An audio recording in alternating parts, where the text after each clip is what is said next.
As of now 2022 Zomato की valuation 1000 crore से भी पार हो चुकी है। जोमेटो फ्यूचर में कैसे बहुत ही ज्यादा प्रॉफिटेबल हो सकता है। हम घर से ऑर्डर करते हैं जोमेटो के थ्रू और जोमेटो हमारा ऑर्डर रेस्टोरेंट से हमको घर तक पहुंचा देता है और इसके बीच का जो प्रोसेस होता है उसमें जोमेटो रेस्टोरेंट से थोड़ी सी कमीशन ले लेता है।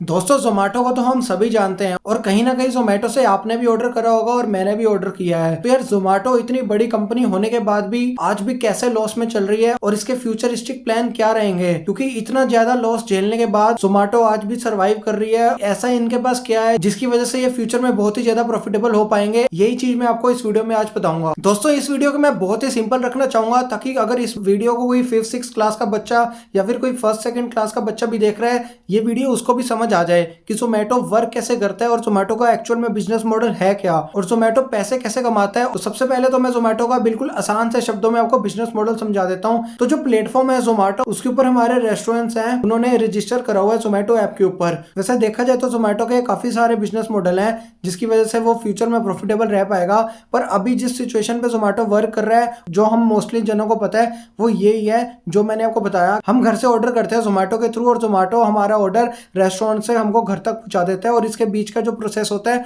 उसमें जोमेटो रेस्टोरेंट से थोड़ी सी कमीशन ले लेता है। एज ऑफ नाउ 2022 जोमेटो की वैल्यूएशन 1000 करोड़ से भी पार हो चुकी है, पर वैल्यूएशन के साथ साथ जोमेटो का लॉस भी और ही ज्यादा बढ़ी जा रहा है। पिछले साल यानी 2021 में जोमेटो का लॉस लगभग 1200 करोड़ रुपए ही था और उससे पिछले साल यानी 2020 के अंदर जोमेटो का लॉस लगभग 800 करोड़ रुपए था। और अभी फिलहाल में एज ऑफ 2022 जोमेटो के क्या क्या बिजनेस मॉडल चल रहे हैं इसके बारे में मैं आपको बताता हूँ। तो सबसे पहला बिजनेस मॉडल है जिसके बारे में आप और हम सभी जानते हैं, वो ये है कि हम घर से अपना ऑर्डर करते हैं, जोमेटो बीच में अपनी कमीशन लेके रेस्टोरेंट से हमारा ऑर्डर लेके हमारे घर पे अपने पहुंचा देता है। इसके अंदर अराउंड 25% कमीशन जो जोमेटो है वो रेस्टोरेंट से लेते हैं, इसलिए जो रेस्टोरेंट्स है वो पहले ही अपना रेट थोड़ा हाइक करके हमें जोमेटो पर शो करते हैं। जो चीज हमें रेस्टोरेंट्स में 100 रुपए की मिलेगी वही चीज जोमेटो पे हमको अराउंड 120-130 रुपए की शो होगी, क्योंकि उन्हें पता है कि जोमेटो कमीशन लेता है 25 to 30% और ये वेरी करता है। तो उस हिसाब से जो रेस्टोरेंट्स है वो पहले ही प्राइस को हाइक करके हमें दिखाते हैं, क्योंकि उन्हें पता है जोमेटो ने उनसे कमीशन लेनी है। और जो दूसरा जोमेटो का मॉडल है वो ये है कि जोमेटो ने अपना खुद का सब्सक्रिप्शन प्लान लॉन्च करा हुआ है जिसको हम जानते हैं जोमेटो प्रो के नाम से।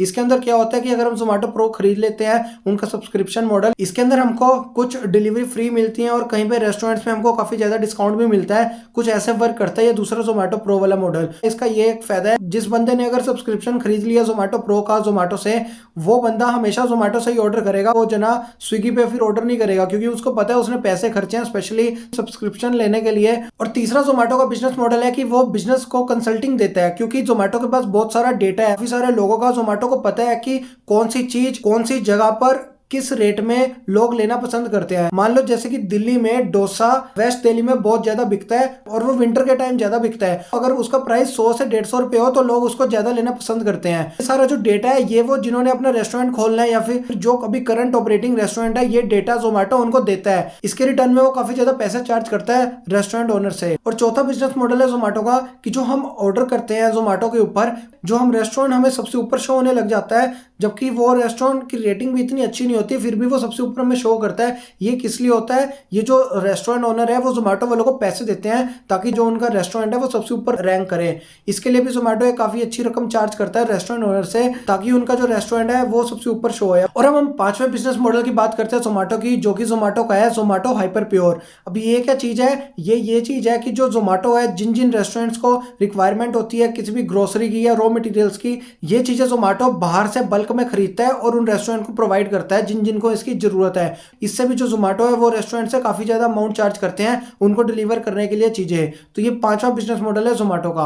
और छठा बिजनेस मॉडल जोमेटो का क्या है? छठा बिजनेस मॉडल जोमेटो का है cloud kitchen. Zomato cloud kitchen provide करता है लोगों को ताकि वो वहां पे अपना सेटअप कर सके रेस्टोरेंट। जिन जिनको नहीं पता कि क्लाउड किचन क्या होता है, क्लाउड किचन ये होता है कि एक स्पेस होता है जिसके अंदर हम टेक अवे कर सकते हैं या फिर हम ऑनलाइन ऑर्डर कर सकते हैं, जो कि हमें घर डिलीवर कर देंगे। इसका एग्जांपल बताता हूं, जैसे कि हम मैकडोनल्ड है उसके अंदर ड्राइव ड्राइव थ्रू में हमें अंदर नहीं जाना पड़ता, हम टेक अवे कर लेते हैं। तो बस ऐसे ही है क्लाउड किचन, जिसमें हम टेक अवे से खाना ले लेंगे या फिर हम ऑनलाइन ऑर्डर कर लेंगे, हमारे घर पे ऑर्डर आ जाएगा। तो ये होता है क्लाउड किचन। इसके काफी ज्यादा फायदे होते हैं। तो जगह कम लेनी पड़ती है और तो ज्यादा जगह के लिए पैसे नहीं खर्चने पड़ते।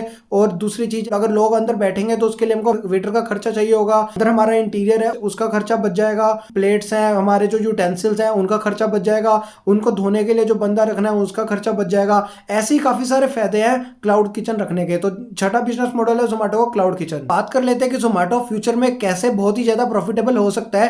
तो पहली चीज इसमें यह है कि जोमेटो के पास हर एक जने का डेटा है कि अगर आप मान लो कोलकाता में हो तो कोलकाता में इस एरिया में सबसे ज्यादा इडली सांभर बिकते हैं, वो भी तब बिकते हैं अगर उसका प्राइस हम 50 से 60 रुपए रखें। तो ये चीज जोमेटो को अच्छे से पता है कौन सी चीज का प्राइस क्या होना चाहिए। फ्यूचर में जोमेटो के पास काफी सारे जनों का डेटा इकट्ठा हो जाएगा। और जो दूसरी चीज है जिससे जोमेटो बहुत ही ज्यादा प्रॉफिटेबल हो सकता है वो ये है कि जोमेटो के पास डेटा तो है ही सबका।